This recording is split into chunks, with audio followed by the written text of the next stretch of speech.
Welcome to the While My Batteries Charge podcast. Join us as we talk about all things radio controlled. And now, your host, Folks, this man, he is the king. Mr. CCXRC himself, Tony CC. Hey, what is going on, you guys? Welcome to the While My Batteries Charge podcast.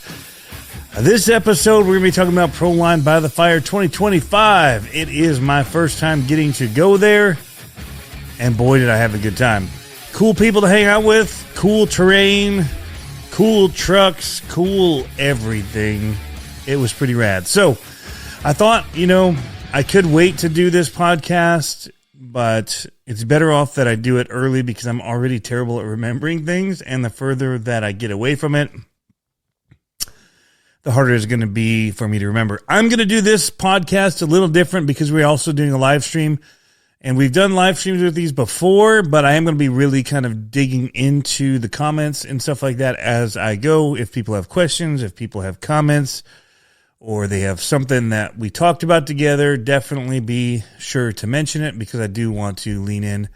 So if you're listening to this podcast at a later date through Spotify or iTunes or wherever you listen to your podcast, just know it's going to be a little bit different one because it's kind of an active thing. The event was an active event, and it's kind of living and breathing in that way. So we're going to do the podcast in that way, and I hope it'll be fun. So lots to talk about, stuff that I got there, stuff that I want to get after being there, stuff that I learned, fun experiences, people I saw there, which was a totally different crew than I've seen on the East Coast here. So it's really cool to meet new people, even some East Coasters who flew out to the West Coast that I've never met.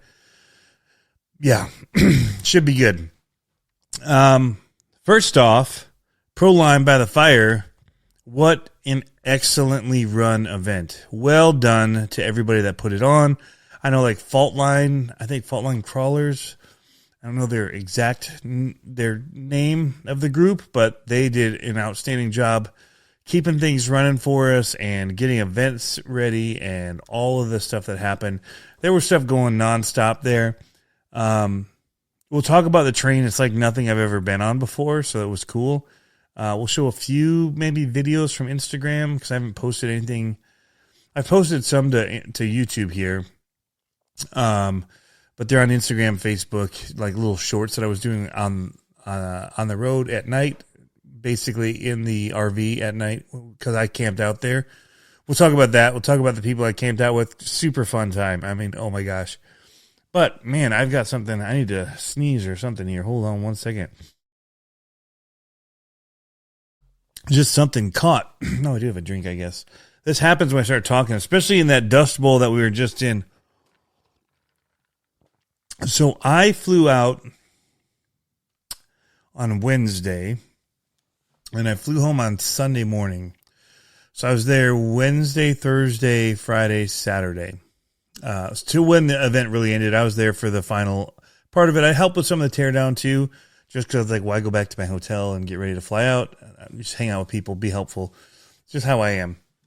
So, but we got a crew already joining in here. This is an off night, so people aren't expecting there to be a live stream. But I see you, Chainsaw, CSL, RC Lorne, Setter 5, These Old Flapping Lips, Rooster, Tool Time, 808, Vinny Land, all you guys. I see you, Trail Crawlers RC. All right, so let's just talk about the event. So I got there, flew into Ontario, CA, which you'd think is Canada, but it's not. It's California. So flew into Ontario, and that's actually where Horizon has a headquarters as well, is in that area. With all the Proline, Low C, Axial, they're big. There was a whole West Coast hub when all the stuff that went down happened, and it stayed there, and they've got a warehouse, because I know some of the stuff I order ships from there. And I order quite a bit, as you guys know, as many of you do as well. Actually, I just saw that Horizon had redone even their rewards even. So I was trying to re-up my, that almost like Prime thing they had, but they changed it again. But I like what they're doing with it. It's like a tier thing based on what you purchase. It's kind of a little bit like the airlines do. I don't know. It's kind of more like the airlines than Amazon. So it's different. Anyway, we'll talk about, I've got some goodies here. That's not all of them. I have a couple other things that I bought over there. See, that's exactly the thing. Josh from Holly Designs is in here. After I saw him a couple times, one of the times, I think it was over at the Horizon thing with the SCX30s, and he was walking away, and I said, you're taller than I expected. Because I see him next to Matt, and I forget that Matt is a giant in the land, living in the land of people. So yeah. So my perception, it's like when you see the SCX30 really close up on people's videos and it looks bigger than you think it is, and then you see it in person and you're like, oh dang, that thing's tiny. It's even tinier than I thought. Well, I mean, all you ever see of Josh is like there's cars in front of him, and like you see this much. At least I didn't call you rich. We'll talk about that later. That was a fun thing that happened. Oh, I forgot. I have a whole thing of notes. This could go long. This could go really long. I've got a list of people that I met, places, Reefs RC, Wyatt, Rich, so many of them. Brock, Reef himself, the new Plague. We'll talk about that. Sharif. Shot Mini RC. Vroom Vroom. I thought you were going to be there maybe. Jeremy Burris, RC Jeep guy. Oh, I got this hat. I just saw JMRC's at their shop. They had all these cool hats, and I'm like, I'd never seen a flat brim Arma hat. I got to get it. So I bought it. What did you think about the Reefs XP Plague Founders Edition? Let's just get to it. You know, it's at the bottom of my list because I just added it, but let's just jump right to that because the comments. I said we were gonna dig into the comments, so here we go. What did I think about the Reefs XP Plague Founders Edition? I thought it was. We won't talk about the back half of the body, but we'll talk about everything else. It's pretty fantastic. It's high end on everything. Steering is insane. The amount, it looks like a drift car when the wheels turn. I didn't get to drive one. I wish I would have got out on the rocks. They were letting some people drive them. I know RC Driver got to drive one, which spoiler alert, that's who I called Rich. I called Greg Rich. We'll talk about that later. But those of you that are just joining in, that's something to talk about later. It's good. Don't know. My brain, it ain't what it used to be. We'll just say that. Oh, Sean was able to get one. Okay, nice. They were beautiful. I think I like what he did. If it's their first like big RC, bigger than their servos and their electronics, and they were doing small parts. They had their transmissions already. They had their servos, their shocks. So I think that what they did was pretty impressive for their first even go at anything. Now, I mean, it's not Wyatt's first go. It's not Rich's first go. They've got some talent that they brought in. And I mean, super talent, like world champion talent, with Wyatt as far as his driving skills. So it's one thing, like you can't judge it when you watch Wyatt drive it. You have to judge it when you see somebody that isn't Wyatt drive it. And it still does really, really good. Another thing I'll say is I was there shooting videos with Horizon for a stock and not stock kind of comparison videos thing. And we had a hard line that I hit with the Coyote, and then we struggled with any other car after that. Brian couldn't get it. I got it with the Coyote. It was rough to get it, but I got it. Well, let's just say Wyatt came back there with that XP10 and just walked right up it. That said, Connor from Horizon was driving a Vanquish. I don't know if I'm allowed to say that, but he was driving a Vanquish. And he walked right up it too. But you know, it was super impressive watching what they were doing with it and the lines that they were pulling. And I was also watching some Rock Pirate stuff going on, and what they were doing was amazing. And what I saw Joe from Exocage doing with his new Carbon X, that was pretty amazing. But we're talking about the XP10 Plague Finders Edition. I don't know why I read. The font usage on the right side there is weird. Hey, there's Brock. Speaking of reef stuff, it's worth every bit of it. If you've ever built anything, you know how expensive it gets. And sometimes you just kind of mash all of what you think are the best parts together, and they don't always work together like you would hope they would. What they did here is they made it all work together. Everything was designed to work with the other parts that were being designed for that truck. Completely new axles, gears we haven't seen before. You know, some of them are kind of interchangeable with some other axles. You could, you know, use axial gears and whatever. This isn't like that. This is their own thing. They're not, I was asking, like, so this is the Founders Edition. Does that mean there's like a Peasants Edition that's coming? And he kind of just shrugged and said, he doesn't know. We're seeing what happens with the Founders Edition. So we don't know. And it sounded like there might be more stuff that would be only for Founders Edition stuff. That side, I don't know. Brock's in the comments. You guys, you know, harass him if you want to see if he can spill anything. But Reef was pretty, you know, saying a lot and not saying a lot at the same time. But yeah, the Founders Edition, you're getting all the premium stuff. You're getting things that'll only be one of 250. That they're not gonna have the gold transmission and other things or whatever. There's certain things that they have that are only, you'll have to watch their video. Because they're awesome video, by the way. Really, really, really well done video on it for a release. Doing the whole sit-down interview thing, talking about why they did it and the whole thing behind it. I don't know how sealed they are. I bet, you know, we could buy Brock off, I'm pretty sure. What's up, Axial 32, Dave Walter, Pat House, Red Eye Rally, the guy some just joined in. Sean, who said he was able to purchase one. It's kind of like, man, I mean,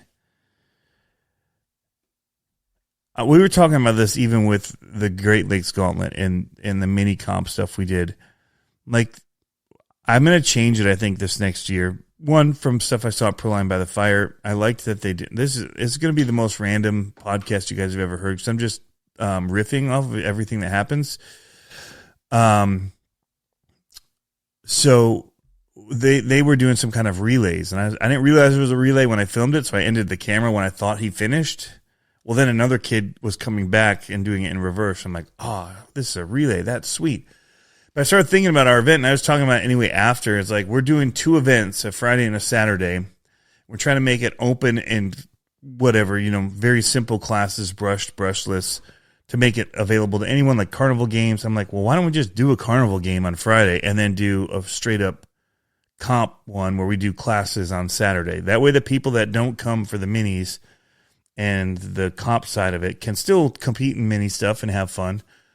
But what it'll do is make the trophies. So the problem was we're giving away too many 124 scale crawler champion trophies for the event. And it's, when you put too many out, it loses some of the value of having it. And so what I want to do is just make it so that it's harder to win one of the trophies for the comp part of it for the crawling, but have some other trophies that we can give away that are just like for the back and forth time things. And they won't be as hard. It'll be maybe, you know, you don't know who's going to win, that kind of thing. So we're going to change that up a little bit. But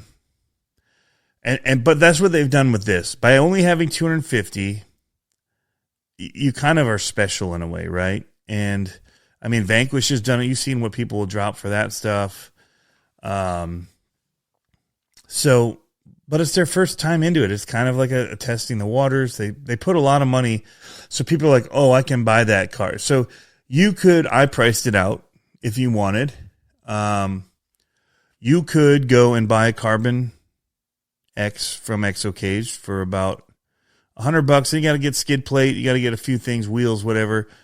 You could probably get in with a slider for about $800, $700.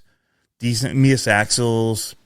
You could even get a Reef transmission in there. You might put it up to $800-900. You could build it cheaper, right? But you don't have things that were all built to work together. You're just kind of grabbing some different parts.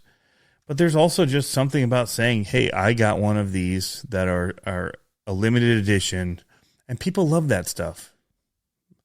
It's like when that Axial Betty SGX24 came out, and there's 10,000 of them, and people still went nuts over them for a while, and then selling them for way too much money online after. People like to be like part of an exclusive club is what you're basically doing. You're saying, I'm willing to pay a little extra to be a part of that club. But I think it goes beyond that because this was all designed to work together. So you could buy the Reef shocks, you could buy the Reef transmission, you could buy an aftermarket chassis, you could buy Mias axles, but none of it was really built to work together. So, but it's also not for everybody. And I hate people getting upset because they can't buy it and it's too expensive and whatever. It wasn't built for everybody. The ready-to-runs that are low cost are built for everybody. Like an SCX30 is built for everybody. It's priced at a point where anybody could just pretty much go and buy it. This is not that. This isn't just your trail run truck. This is built specific to go out there and slay lines and beat the people that you came with. Be like, hey, you're my friend. I'm going to kick your butt out there. I paid the price. I got all the stuff. Now you still got to be able to drive lines. If you have, we kept saying, and I ran out of talent. That was Brian and I. We'd say that to each other all weekend. And I just ran out of talent. We'd wreck. Anyway, I don't have an issue with the pricing they came out at with it. I actually thought it was going to be $2,000 when I saw it, and I saw it all out there. I'm like, this is a $2,000 truck, and it was $1,400. So it was less than I thought it was going to be. So, all right. So that's what I think about it. I think it's fantastic. I think they let Brock drive it to help do the testing on the durability, and he would break stuff and send it back to him, and they would fix it and make it better so he couldn't break it. And that's a pretty good way to test things. That's like handing it to me and being like, here, you can't drive. Go drive this. See what happens. I broke it. All right, what'd you break? What were you doing? And then figure it out. Anyway.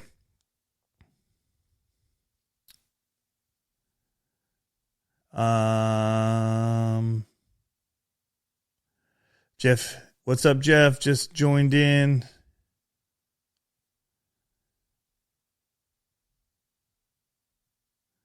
I haven't checked to see if some are still available or not. I don't know. I've been running like crazy.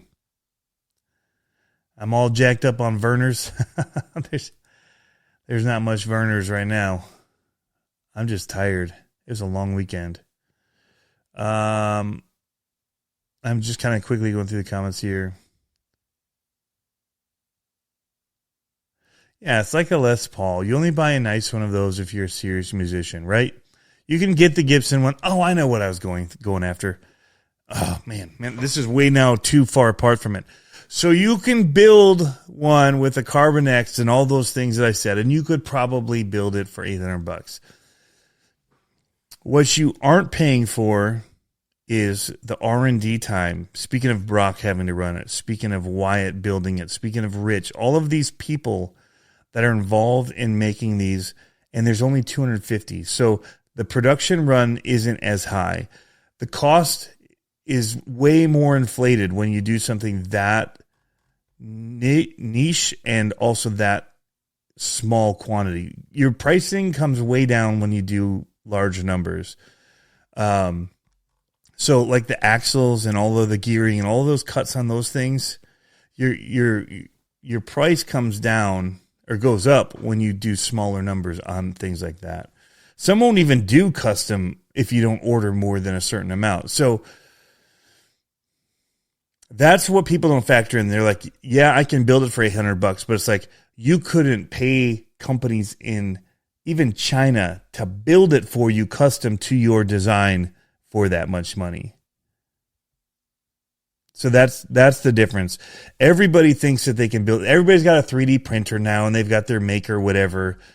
But you're not factoring in, I can build it for this much. Yeah, plus the $1,000 that you spent or $1,500 you spent to get the printer to build it. So you've got to factor those in. Like when Vanquish is doing it, they're doing big numbers on their stuff. So when they do smaller numbers, guess what happens? You get the very expensive ones that they do that are the full custom metal and whatever. And so I get angry at the little garage band musician type people of the RC world. Like, I can make that for so cheap. Yeah, you could, but you're not hiring the best people with the best equipment and paying the fee for them that have to have the building to house that in for the whole year, whether they get bands in or not. And so there's all these bigger fees that you're not taking into account. They're having to pay employees to design this stuff and the software and the computers that they're working on in order to do that. And people only just see the little thing. A chassis, I can get a chassis for $70 from Exocage. This is way easier, But when you have to build something like that and you do the axles, you do the other, and you do small quantity, but you do specific build for quality, your price is going to go up. And so I don't have a problem with the price, not to mention the laser etched plaques with your name and your number, and the same thing is matched to, they're going and they're doing very specified things for people that add to the cost. When you get the white glove treatment, you've got to pay for it. So, and I'm not against doing it the cheap way either. I'm just saying for the people that have the money and want to do the expensive route, that's where the cost is.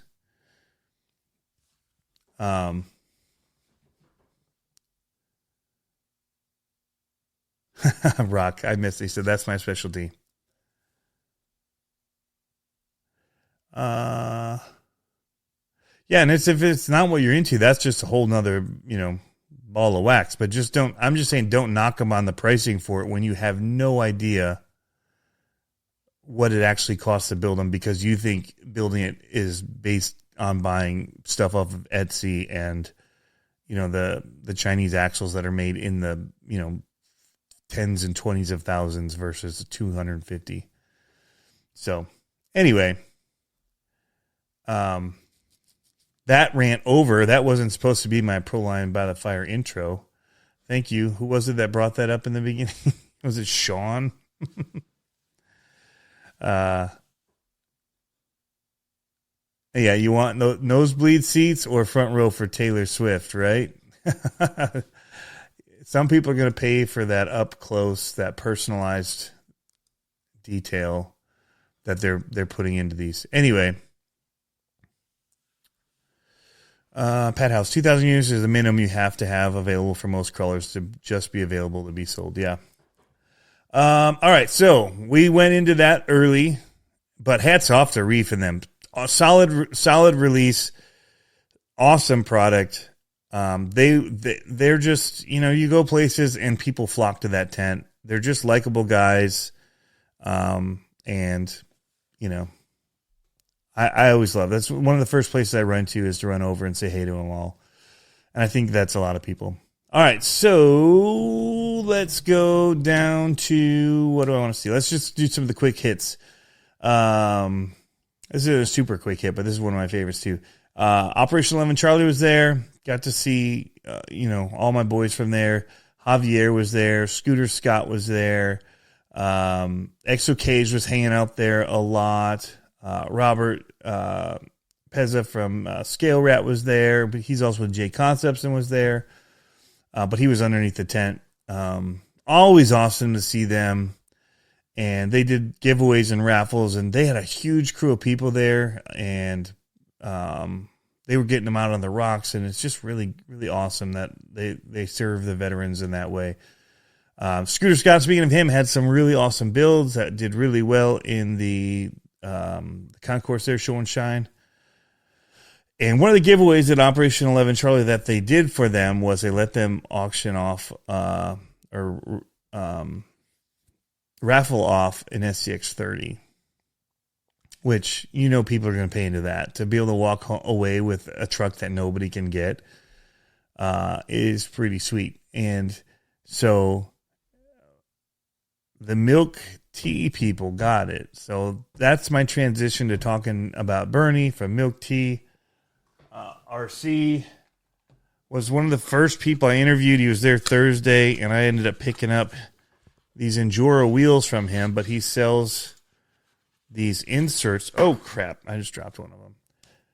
But these ones, you see the little red at the bottom, but they're supposed to look like a tape insert, like you'd put your pencil into to rewind them, or if your tape was like pulled out, you'd have to go in and manually wheel them. That's what that insert is supposed to look like. But then we all flip these. These are the Enduro wheels that you can put your own. There's no hex in it right now because they're able to be swapped to either side. So we always do it so we have a crazy positive offset, I think is what that is. And I can never remember which way is positive or negative. But we suck it over the axle all the way as far as we possibly can. And when you do that, you see the 5 screws on the bead lock from Endura. Well, he sells this new ring insert that allows you to put in, it looks like a bead lock, and you can put in all the screws onto it, but only have 5 of them that you have to remove to take it off.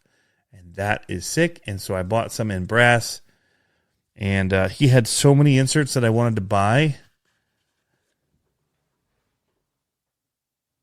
but I didn't have room in my luggage, and I didn't have money to do it.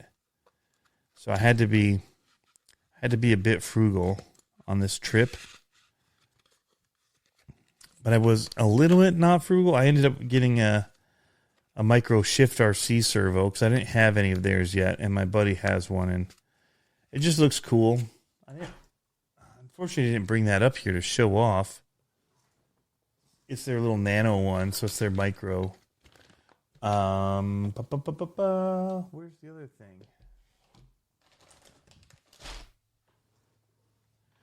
I got a Big Kid Tiny Trucks white transmission. Did I not bring it up here? Did I drop it on my way? That'd be even worse. It's in a little white box. Anyway, the people on the podcast can't see it, so I guess I shouldn't talk about it anyway. Oh, here it is. We're going to talk about it. I found it. Positive is what we use. Thanks, Dana. So I actually was like, I didn't know. So I was just interviewing people and then I'd buy their stuff. If I could afford it. I didn't buy everybody's. There was like VTech with a 3 in it, VT3K RC that makes those titanium chassis, the TIG weld ones or whatever. Oh my gosh. Anyway, my buddy has one of those. Super sick. Couldn't afford to walk away with, and they were sold out anyway, so didn't get one of those to bring home. I don't know who's walking around there just dropping $400 on those things. But man, the comments are moving faster than I'm ready for. I got this white anodized transmission and their motor mount. I didn't know that it came with everything, so I was chatting with him, whatever, and he talked about the white transmission. I'm like, oh, I dig that. And he's like, and it's got our centering motor mount. And I'm like, okay, cool. And then he rang me up, and it was $80. And I was like, oh, wow. Ouch, that was an expensive transmission. I didn't realize it came with the motor, too, and I felt way better about it when I opened it up when I got home and I saw that. But I was that guy. I was all in. I said I was buying it. I bought it. And, yeah, it's got their little V2 icing motor in here. Can't show it closer because it gets out of focus. But I got it. So I'm basically having Will, I'm going to have him build me one of his trucks that he built. I drove it at the Gauntlet, and it was so good. And he said he would build me one if I bought all the parts. So I have wheels here with the white inserts, the little red cassette thing. I've got the Big Kid Tiny Truck transmission and motor.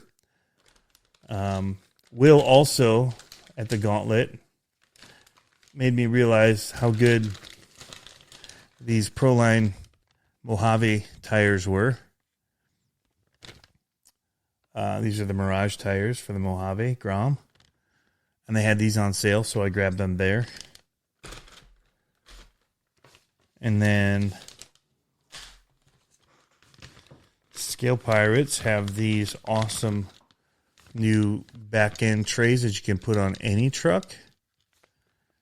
And it's got sides and all that, but they're little square beds that you can put on the back of your cab only trucks. And they look really, really cool from Rock Pirates. Also got the Proline by the Fire bed liners for it. So they can have different like bed things that you can screw in. Or you can make your own 3D printed and put your own sides and stuff in the bed to kind of finish it out. But it's got little cutouts on the sides for your shocks to come up through. And like a universal mounting thing for the middle. But here's where your shocks come through. You can see cut out on this. So it's pretty rad. But their chassis, you guys, are so good. Steve, we went up on the rocks with him for the night crawl. And those guys, man, they were just hanging the trucks, you know, getting that one tire up and just hanging it up on and walking it over. It was so cool. They were just doing some crazy things. And Connor was doing it. And the whole gang from there, they all had the like amber lights glowing yellow basically on the ground from My Trick RC. Looked super good. Well, Will did leave his radio, so I guess I could just drive his truck over to my house. Will lives actually just down the street from me, so he came and picked it up already. Negative is wider. Yeah, so we did positive. High Tech was there, and maybe they'll be making a comeback. Pat House, we'll see. Whatever happened to Red Cat's new 132nd scale crawler, Jersey Style asks. They didn't have it there, and I asked them about it because I wanted to see it, and they said that they unfortunately didn't have it. I think it got released because they were at the Nurse Center, so they were showing it off there. So, anyway, Red Cat, speaking of Red Cat, we can use that as a transition. Red Cat, the guys were there. They had if anybody watched their live stream, they showed off like 3 different liveries that they were all doing and having people vote on which one they thought were the best. And then they all brought them out and ran them. Well, they were running them at the night run, and they looked sick with their rock lights on the bottom. And I got some, I think, cool footage with the 360 cam, like underneath them on a V notch, and then I kind of pulled it out from underneath and floated up above, kind of like a drone flying out. Or hopefully it'll be cool. Otherwise, it'll be cool. It just will. Trust me. But they let me borrow one of their Vertex 6s, and it was amazing. Holy cow. I will say it was amazing on those huge rocks at Proline by the Fire. Never driven on anything like those rocks. Super high traction, lots of V-notches, lots of cracks, and like upright rocks. Like they just jut out of the earth. It's crazy. And then there's other spots where they're laying flat and you're up on the mountain and you're going over stuff. But where we were primarily running these were just massive rocks. And so it wasn't like small rock, dirt, like a pile of rocks with dirt filling in the gaps. It was just like high traction the whole way up. So they were crawling. Like when I was out with Brian, we'll talk about this and probably wrapping up more with this part. And talking about what I was there doing, we'll kind of get to that more toward the end. But when I was out there with Brian from Horizon Hobby, you see them in their videos on their releases that they've just done the SX30 when they basically interviewing the guys that worked on it and talking about the new releases, the LMTs, all that kind of stuff. Brian Nunez, really awesome guy. And anyway, where was I going with that? So, oh yeah, he would choose the lines that we're going to run their trucks on for the videos we were doing. I'm like, huh? We can go up that? We can. He's like, oh yeah, I think we can do that. I'm like, in what world, dude? Like, that's nuts. And we would make them. And these are like box stock trucks. Well, he gave me the box stock trucks. So yeah, anyway, really awesome. High traction, not the slip that we have with the dusty clay and rounded river rocks and all that kind of junk. Anyway, the Vertex 6, I have a video on it because they let me borrow it to go out and just film it running. And I had a blast. One of my favorite just runs. I was just looking at things and being like, yeah, I'm going to do it. And it would make it. And I'm like, holy crap, I just made that. Okay, I'm going to then just turn around and descend that nasty thing over there, coming out over this like big old notch in the rocks and hanging over. And it would do it. And I'm like, holy crap. I want to know who they were. There were 2 notable companies not at the event. Scale Builders Guild and who?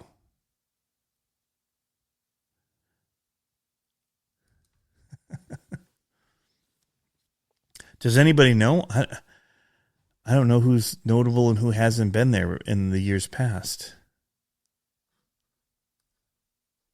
Oh, the big T word wasn't there. Uh-oh.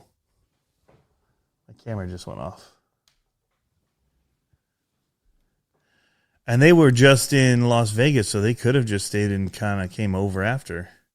Is my camera not going to come back up?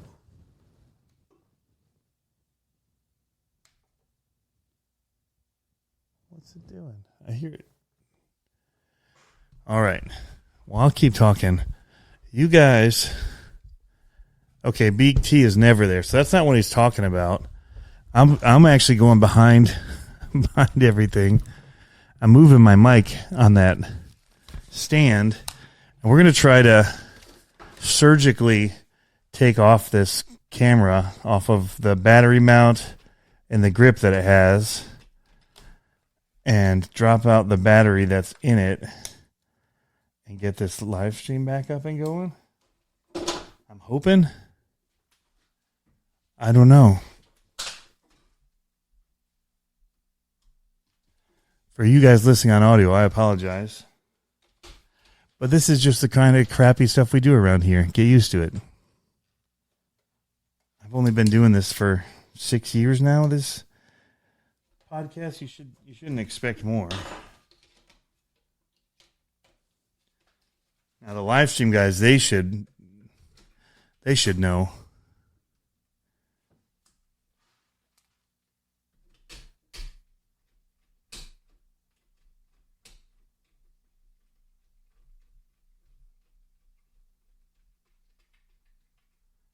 Oh, this is interesting. I probably just forgot to plug in the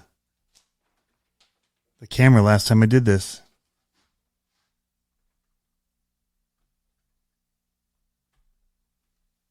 Because none of the batteries are showing that they have any life.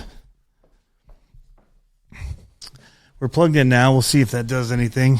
This may be a shorter podcast than I expected. Apparently last time now it's all grainy. This is quality stuff. All right, so who is it? You're being all like holding out information on us here. That helps. I didn't have enough light. That's the graininess. The Shop Mini wasn't there. Shift RC was there. Oh, RC 4-wheel drive wasn't there. HRP was repping for them, though. Speaking of HRP, I got to see John Schultz again. So I spent time in their tent. I looked at the HPI Venture 18, the new ones, and those look pretty cool. I'm definitely curious to see how those are going to be when they come out. IMAX. IMAX tires, right?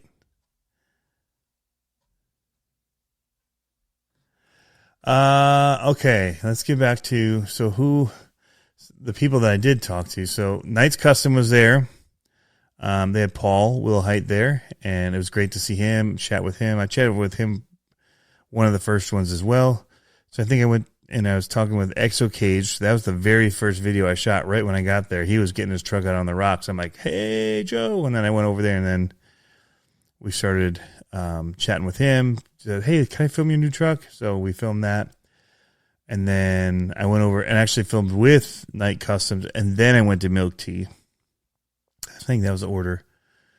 And then ran into Chris from Hemistorm. Ran into Nicole and got permission to kind of just be a punk to Josh. I'm like, should I go easy on him or not? And she's like, oh, no, go hard on him. So I'm like, sweet, I will. I wasn't that hard, though.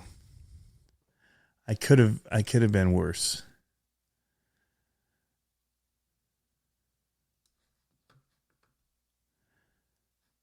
But I'll just say, I was surprised that that they didn't request to be up on the mountain so they could look down on all the rest of us companies and people down there. That was all I had said.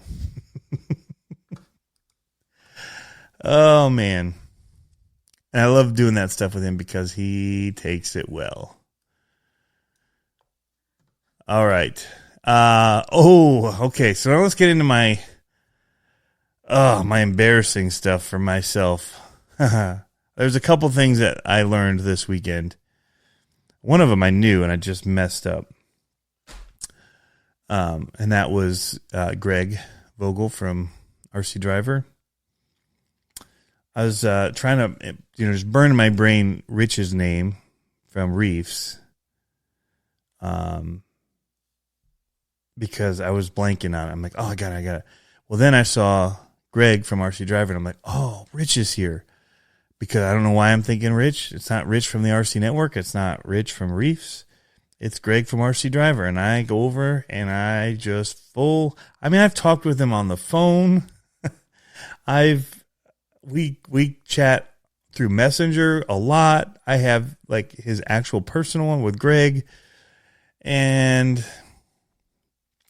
I know his name, but I'm looking at him and I just straight up call him Rich. Over and over. And then he's like, what's my name? What'd you call me? I'm like, Rich? He's like, what? No, he said, what'd you call me? I'm like, Rick? I'm like, did I mess up? Is it not Rich? It's Rick? And then, Greg. Anyway. Oh, it was embarrassing. It was embarrassing.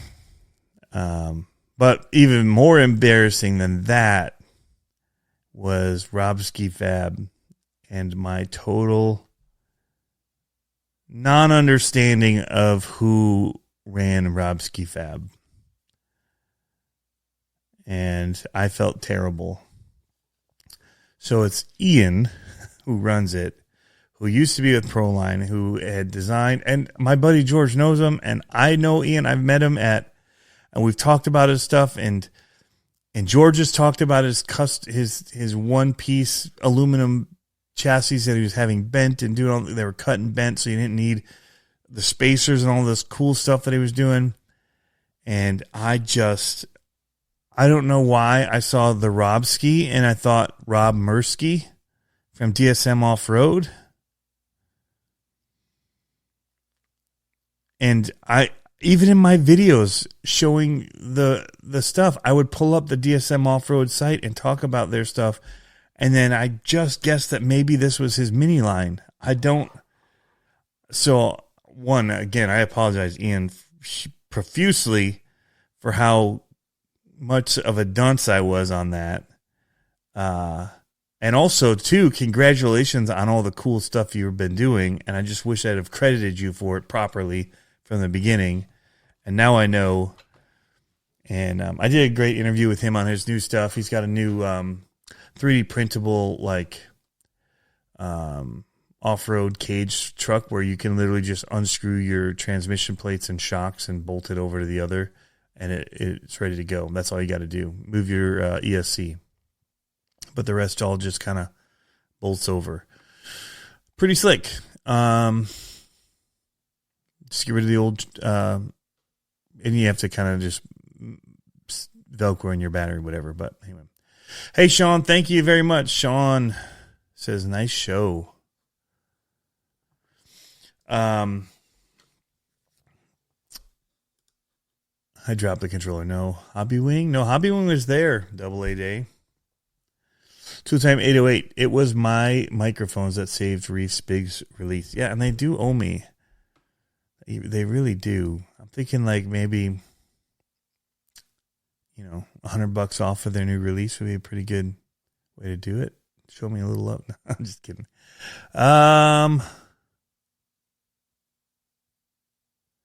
Wait, are we talking about not at Proline or not at Vegas? No, we're talking about not at Proline. FMS was not there. I don't think that's who Harley was talking about. He says these two companies usually are there. Well, I'm not usually there, so I don't know. Who usually goes to Proline by the Fire and wasn't there this year that are big companies?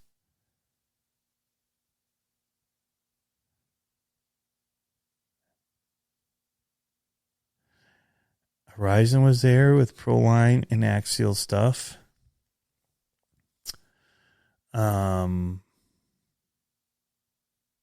HRP was there.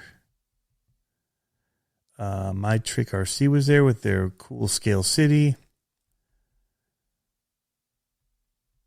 Keep RC Fun was there. He's pretty cool. J Concepts. They didn't have a tent there, but they had a rep there. With Scale Rat. Maybe J-Con. Maybe that would be one of them. Because I thought that they used to go with tents and stuff and do a lot of stuff there. Tamiya was kind of there, but not there. I don't know if they show up normally. But Tony Phelan from Competition X, who works with Tamiya, was there. That's on my list of people. So I actually ended up hanging out with him and Greg from RC Driver for a little bit. And that was fun. Saw Joe Whitworth from Moose Jaw RC Body Shop. Didn't even know he was there until I saw a photo of him with Chris from Hemistorm going out to dinner or something. Josh just wants to hold it over us and make us. He's up on that hilltop. He's just looking down on the rest of us that don't know. We're not Proline elitists like he is. So, he'll just kind of dangle it there and not let us know if we're even in the right ballpark. I get it. But if you want to be a little bit more elite with me, we do have the membership you can do. We're actually going to be giving this away later tonight to anybody that is a member. New charger. Capo RC. He's saving for Scale News. Oh, he probably is. He's tying in his Proline by the Fire stuff with it. How did you like the Exocage new crawler? I thought it was pretty good. I mean, he's got it set up well. I mean, what he can do with it one-handed driving. Like, yeah, you'll see the video. I do have a little bit. I haven't done the presenter mode yet. Let me just add share screen. I don't even have a screen yet for it. Hold on. I had this all set up before, but I don't now. All right. Let's see. First video I had is it right here of him running it. And hanging it over some stuff. And, I would have never tried to crawl up anything like that. I guess you California people and different people do stuff. It doesn't even, after what we crawled out on the rocks, seem as impressive, but it's still pretty gnarly when you see it in person in the way that he would just kind of go up. It's pretty steep. This side not as steep, but it is very sandpapery. But he'd rock around just one-handed. Very, very impressive. I only took my minis, and I got to run all of them. I took the Venge RC. I took my old faithful Furatech Scythe chassis that Ken has seen and just shook his head at, and I just showed it to Harley too. It's pretty deplorable, like as far as minis go nowadays. When you look at how good people make them look, mine's pretty trashy. You know, it's like the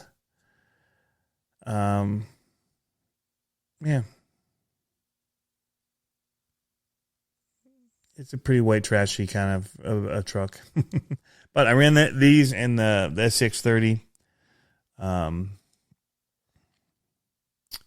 Here's the little one in all its glory.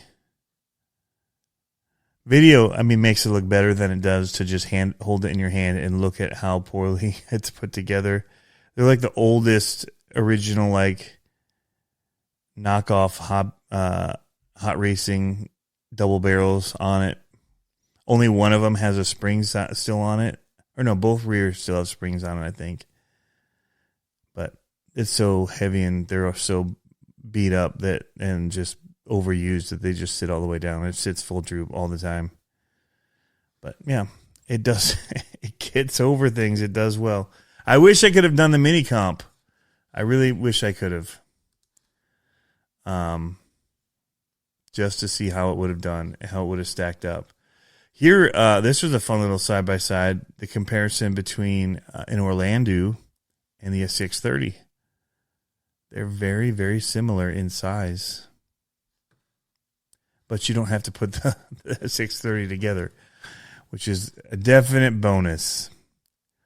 That's all we'll say about that. Oh, here's that. Is this the one with the descent? No, here's that descent I was talking about coming up over this. After I just hit the line that I wanted to. We crept it down over this stuff. So this is 6 scale. So these rocks, that should give you an idea of what they look like. So your 10 scale coming at some of this stuff is just insane. But it just would hang on. It was pretty cool. And this is completely box stock. Like right off of their table at their booth. Out to get all dusty and destroyed. Anyway.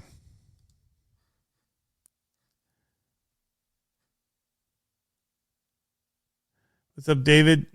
David Pig in the house. Tamiya should make a performance series of vehicles. Double A Day says, I saw something. What'd you see? Videos still dropping. Yeah, they're going to be dropping for a while. I've got a bunch of videos to still do and drop. The amount of people that were there was insane. I don't know how big it normally is, but it was. I see double A. Team Associated Element. Oh, Element. That's Metal RC. Yes, they definitely, and they have been there in the past. Mm-hmm.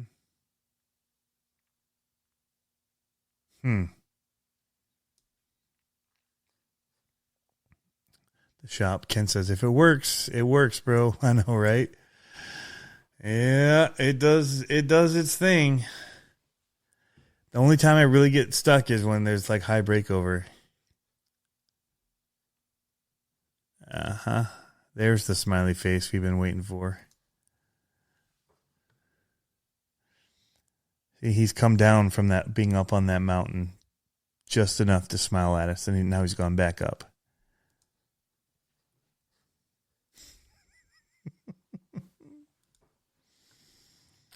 All right. What else did I have? Because I haven't talked about my Chris from Hemi Store and Joe, the two of them. I talked to them more about my 360 camera Insta360 X5. I think more than we talked about RC and how it worked. And actually, Josh was there talking about that as well with us, because I don't think Chris fully understood what like the capabilities of it were. and it's pretty awesome. So I ended up using that to shoot all the stuff that we did with Horizon. So we'll see how it turns out. I packed all my camera gear. Not all of it. I packed a lot of my camera gear, and then all we used was the X5, which is great. But I could have brought so many more. I could have brought a 10 scale if I would have not brought all those cameras and just brought a backpack with a 10 scale in it and that X5. Oh well. I was ready. I was prepared. I got Josh's little interview thing on the nicer camera, so he'll look good in all of it. And most of the rest, I did all of it on the X5 as well, because I just wanted to be able to drive and hang out, and that those cameras they're kind of bulky to carry around and drive covered at the same time. So, all right. So Bernie from Milk Tea, John Schultz, Ian Robski, Paul, Greg, Tony, Joe from Exo Cage, Chris, Joe Whitworth, Mike Carter, got to run into him. He's one of the members of the channel, and does like high performance boating, and he was showing me some of his stuff on his phone. Really cool. Cole and Tanner, monster truck guys. Anybody comes up to me and says they do monster truck stuff, they're trapped at that point.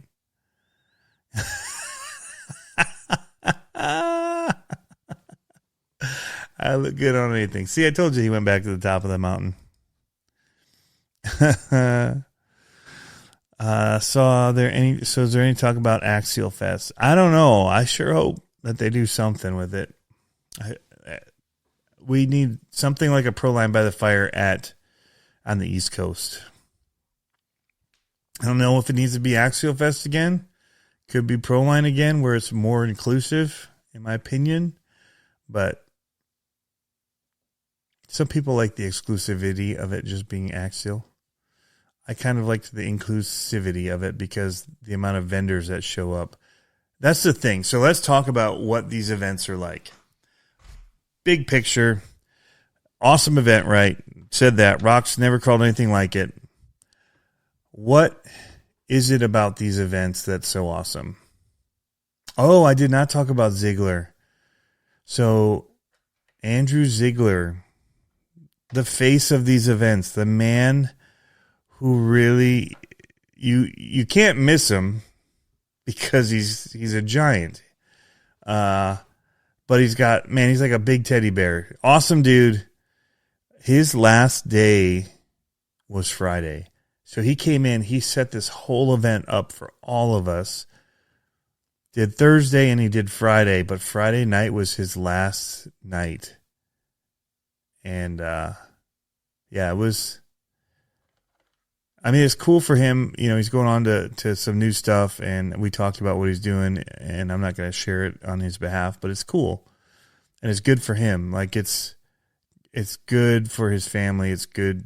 I mean, when you get a job like he got, you're kind of set. Like, so it's really cool to hear what he's going to be doing. But it's going to be a bummer for us because he was an awesome, awesome guy that ran these. But they've got other, great guys that, Isaac can step up, and he's a cool dude, Yeah, it's good. Like Steve Petrato stepped in and helped, because I think he oversees all of the events too in his role and what he does, Steve.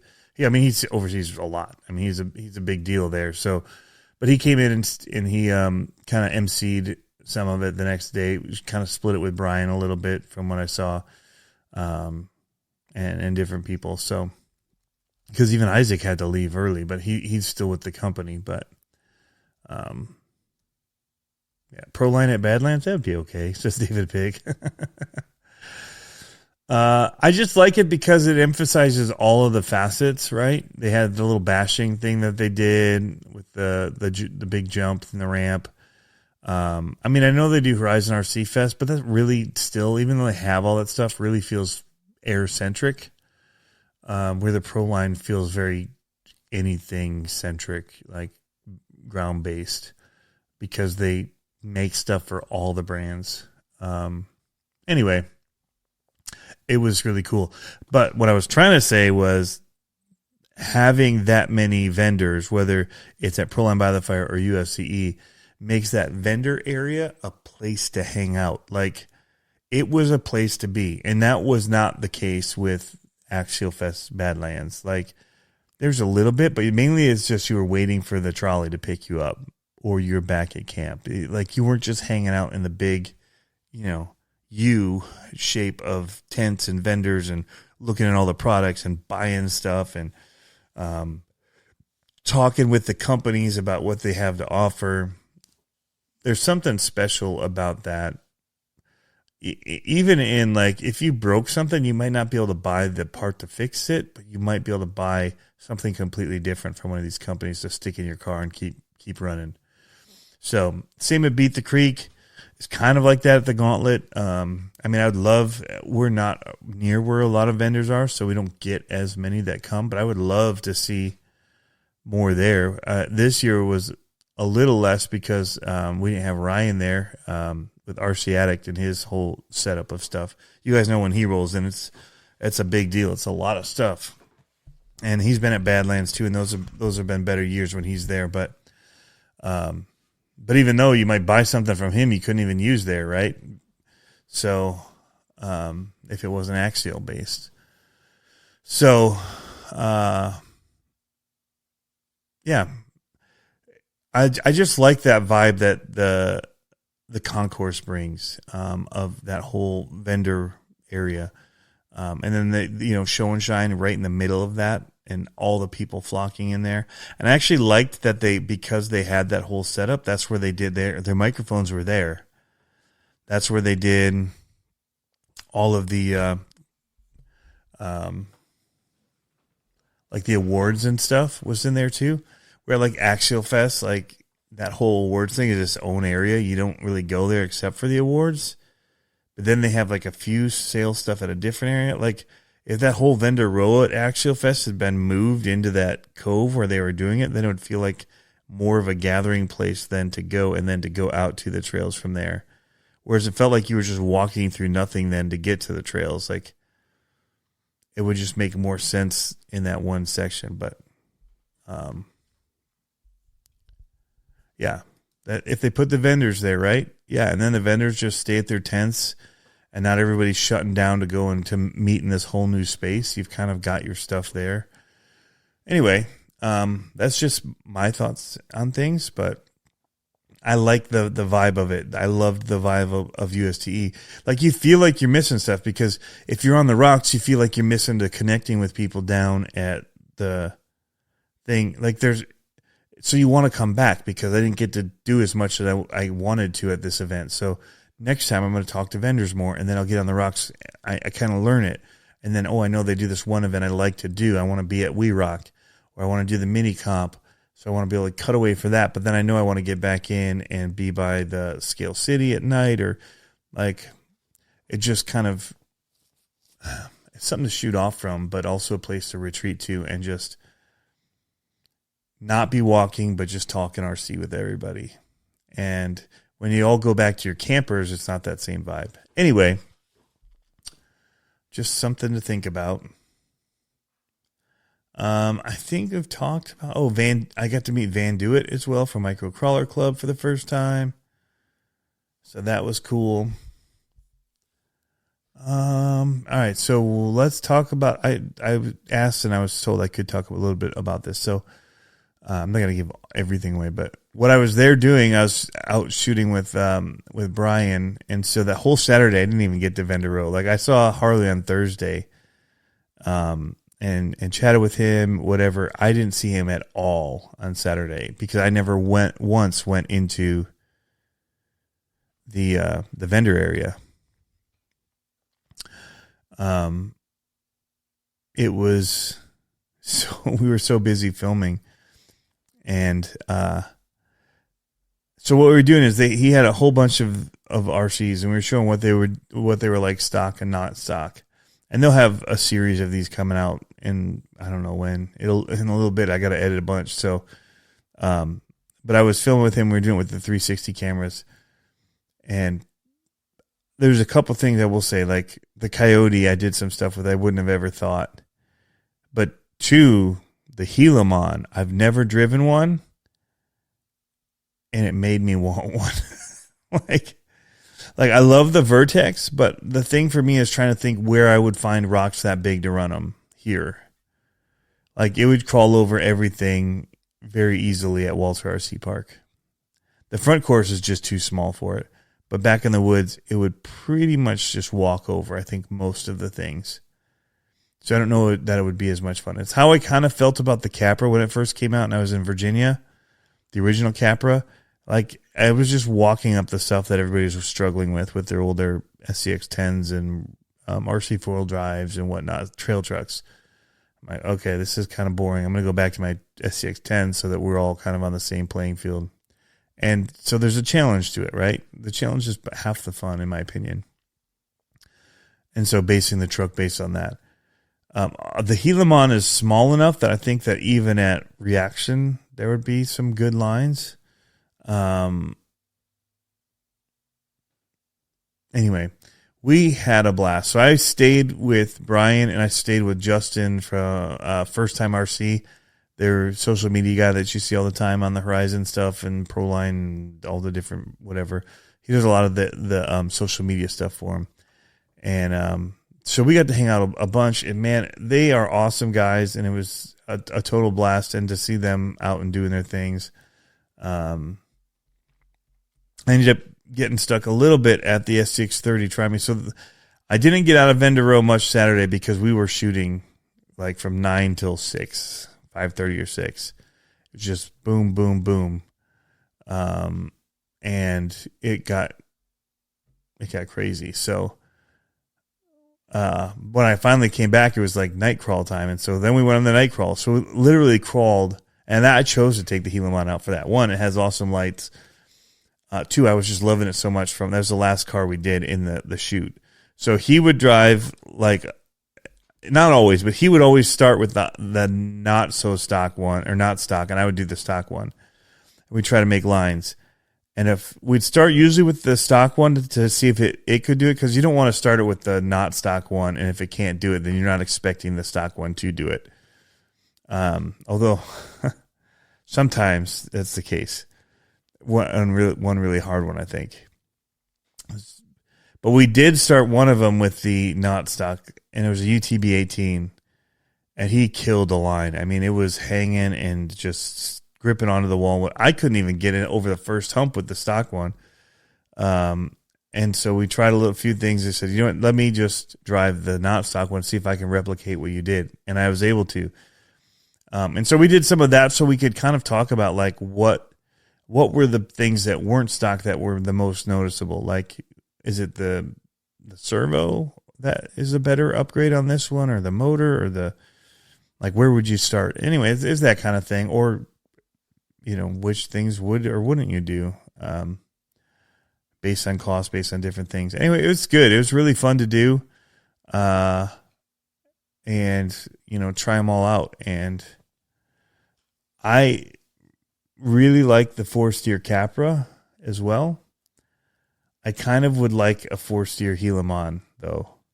So I liked the Helimon, everything about it, but I'm like, dude, if this was 4-steer too, that could be really fun. But after driving those and whatever, and then seeing the We Rock builds people were walking around with, I'm like, that looks like a lot of fun to have those metal caged, amazing stuff like Harley Designs builds. We saw a bunch of the ones that people had built, like his live build, super cool stuff. But anyway, I think that's mostly my experience. I don't know if anybody has any questions. But yeah, I got to meet with Van. He let me drive his H10 Optic through the Scale City. Get a little footage of that, which was pretty cool. I really liked he also made a Scale City for the SCX-24s. And there was like a little movie theater, and there was a little city to drive through. And then there was like a little carnival to play on, which I had fun with. But yeah, SCX-30, the Try Me, that one was super good. I ended up over there because I wanted to film it, and then ended up kind of helping man the booth for a little bit, about 2 hours, I would say, handing off controllers and just chatting SCX-30 with people. which is super fun to see people's reaction to it. And I would say 98% of it was very positive. Looking at you, Crawler Canyon. Looking in your general direction. He's not down at all for any of it in that size. But it's not the vehicle itself. It's just the size and working on it. But, but yeah, people were digging on it, thinking it was pretty cool. And, yeah. Capra 4-wheel series was popular from the videos I've seen. Yeah, there was quite a few of them there. And I get it on those rocks why you'd want something like that. I've really liked, well, since I got my H10 optic, which is probably what I would have brought. Man, I might have done my carbon. I probably would have done my carbon for those rocks. But it would have been a toss-up between the carbon and the H10 optic if I could only bring 1/10 scale. Just because I feel like I've got those ones feeling pretty good. And I really like the cage stuff now. You know, before it had been like all about the cool bodies and that kind of stuff, but I did meet Crawler Canyon. Yeah, he was there at the SCX30 booth with another guy, and he was trying to talk him out of even playing with it and getting hooked on it. Well, the guy was hooked. He was ready. And he and I both wanted to get the terrain that we were driving on. Just so you know, it's buyable from Ultimate Rocks. UltimateRocks.com, I think. They sell like rubberized rock texture walls for like enclosures. Yeah, Dirk, we'll have to talk about that.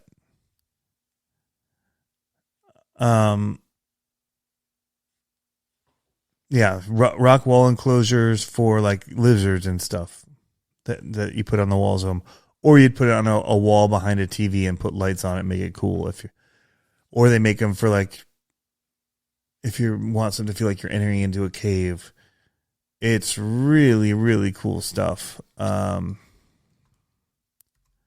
Let me see. I'm just going to pull it up. I'll show you guys it. Ultimate Rocks. Because, I mean, that was, you know, I think the biggest purchase that I came away wanting, because it's very expensive. I'm not saying it's cheap. It's not Ultimate Rocks. It's,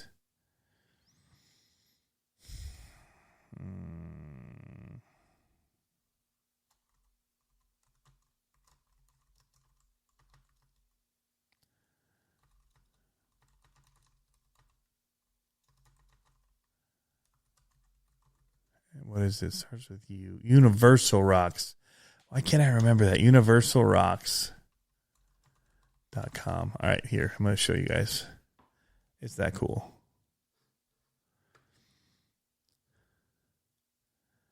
So these are all the different rocks that they sell that are rubberized.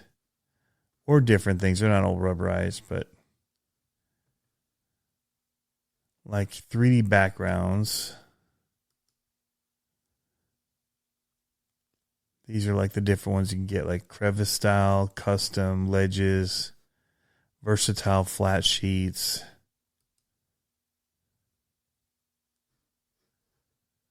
These are smaller ones. Let's see, crevice. And so these are smaller size. So, which one is faux stone panels? I think it's this. Yeah. See, this is where it's like used in a bathroom or whatever. But this cavern rock wall right here.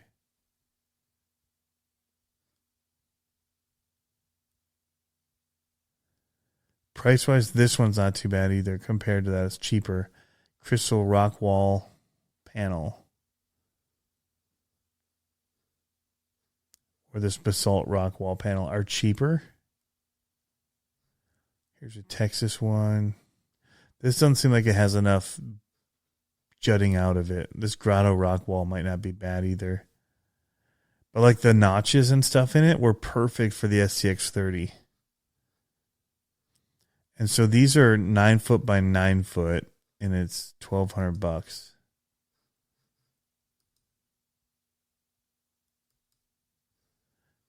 bunches of ledges and stuff.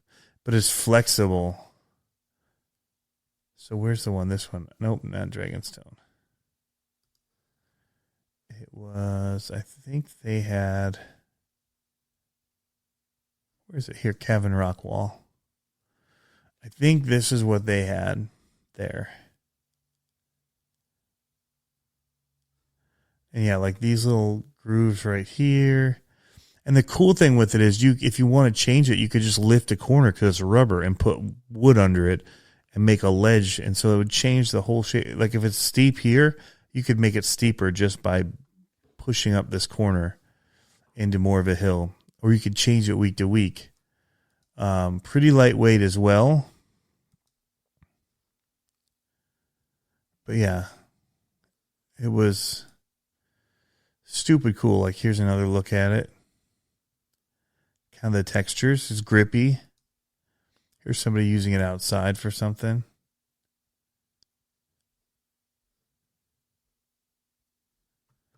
Yeah, I was really, really, really impressed with it.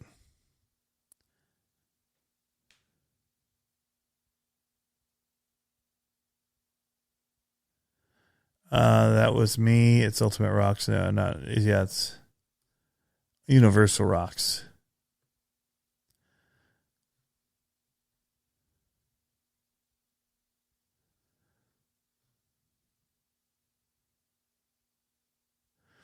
Yeah, so this is 12 foot by 6 foot. We were only running maybe 5 foot by 5 foot. No, 6 foot by 6 foot. They cut it in half. And that doesn't even, I think, include shipping. They showed somewhere a video of them rolling it up and doing whatever with it. They had some videos. Maybe it was under sample.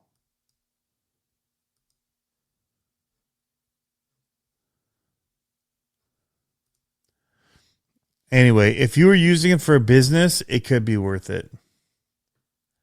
I personally think. 12 foot by 6 foot is a pretty big section. And the actual feel of it and everything was fantastic. Stinky J, it was the coolest thing out there. It was pretty super cool. So they're not showing people rolling it up.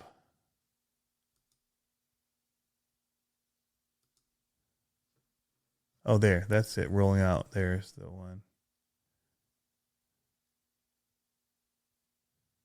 So it's durable as far as storing it away. You can beat it with the hammer if you want. You can rinse it off.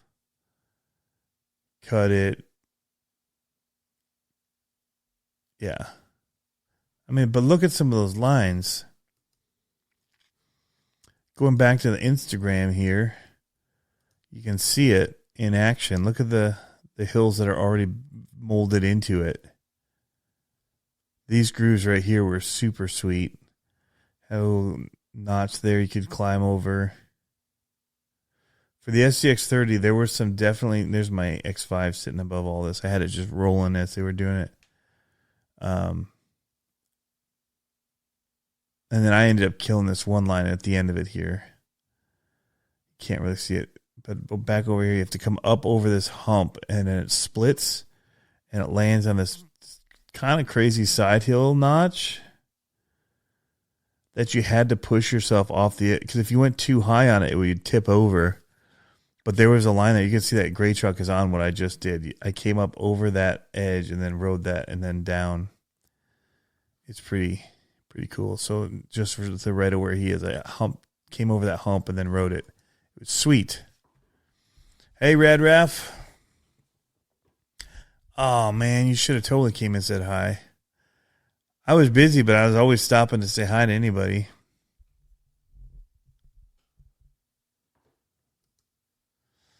But yeah. So that was the one. I think that's the most major purchase that I came away wanting. Was that, I mean, look at the texture on it there and that close-up shot. Too, when it comes back around. We'll let it roll for a second. There's some decent texture on it. But you saw some people had it as an outdoor wall, right?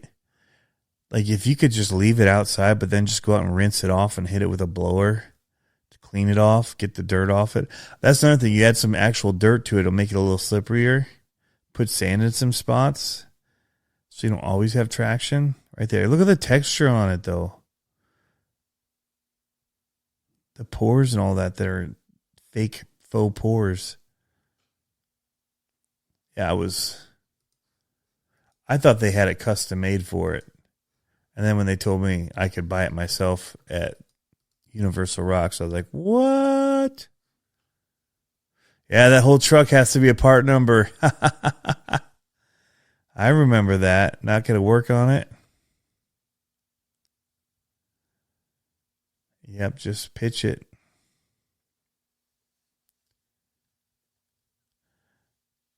It is not too small for 24 scale. In fact, the guys from Horizon said they'd had it out and ran 24 scale on it. Like, well, it's 6 foot by 12 foot. So you could, I mean, the one I have in my basement isn't 6 foot by 12 foot at all. Like, that's a decent size.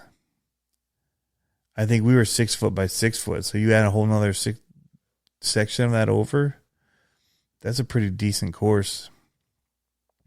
Especially if you have that much in the middle and you can walk around it to actually grab them. I think it's a pretty huge course, actually. But you might want to add some elevation to it. But again, all you'd have to do is on your table add like a little hill that goes up and let the actual material go up and then maybe crest again at the top. So there's some cool options, that's all I'm going to say. And if you didn't want to do it next week, you could flip the whole thing and put it the other end up on there because it's super light. But it's expensive.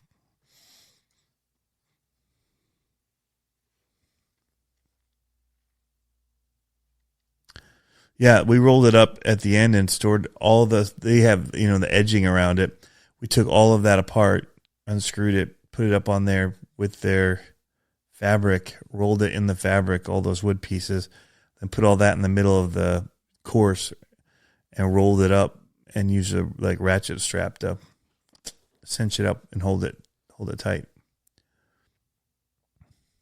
Yeah, it's rubber, so you could put a water feature on there, and if it went down to a pool at the bottom, you could actually cut a hole in it that would drain into a pool, like a bucket that would have a pump that would feed it back up, so you could make a waterfall on it. That'd be pretty sweet.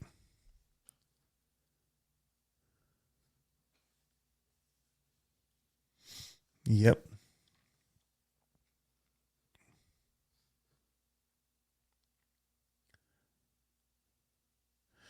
Anyway, well, I'm going to get ready to wrap here. I'm going to do finish this up with the members live stream after. I'll talk about a little bit more of the stuff, and then we'll do the raffle on this guy.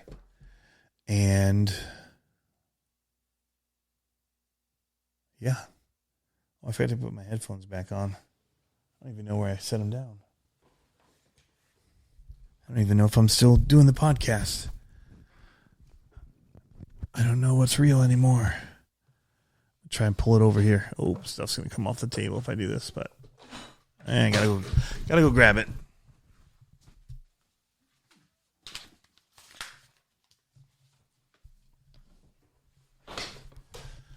Anyway, I hope to go back next year. It was super, super fun, but I realized, I was like, why haven't I gone yet? I couldn't remember. And then I remembered that the only reason I could come this time was because it wasn't the same weekend as the Great Lakes Gauntlet.